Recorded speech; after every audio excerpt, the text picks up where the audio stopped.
பாப்பி kitchen. இன்றைக்கி நம்ம பார்க்க போகிறது என்னென்னா ஐயரிசி பணியாரம். ஐயரிசி பணியாரத்துக்கு தேவையான பொருள் என்னென்னு பார்க்கலாம். 2 கப் பச்சரிசி, 1 கப் புழுங்கரிசி, 100 கிராம் அளவு உளுந்து, பாசிப்பருப்பு 100 கிராம், கடலப்பருப்பு 100 கிராம், வெல்லம் 1/4 கிலோ. எல்லாத்தையும் வெள்ளத்தை விட்டுட்டு எல்லாத்தையும் ஊற வச்சு எடுத்து வச்சுருக்கேன். பார்த்துக்கோங்க, ஊற வச்சு எடுத்துருச்சேன். 2 ஹவர்ஸ்க்கு முன்னாடி ஊற வச்சுருங்க. ஊற வச்சோன்னா இதை கிரைண்டரில் போட்டு அரைக்க வேண்டியதுதான்.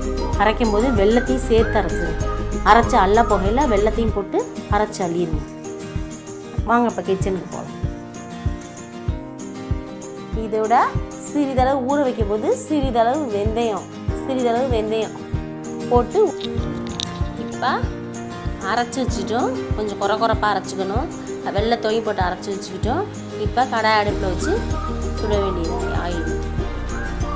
ஆயிலை காய வச்சு ஒரு கரண்டியில் எடுத்து நம்ம ஊற்ற வேண்டியதுதான்.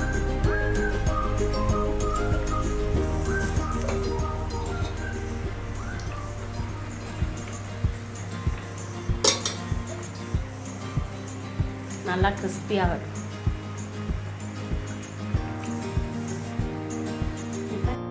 உங்களுக்கு இந்த வீடியோ பிடிச்சிருந்தா லைக் பண்ணுங்கள், ஷேர் பண்ணுங்கள். மறக்காமல் பாப்பி கிச்சனுக்கு சப்ஸ்கிரைப் பண்ணிடுங்க.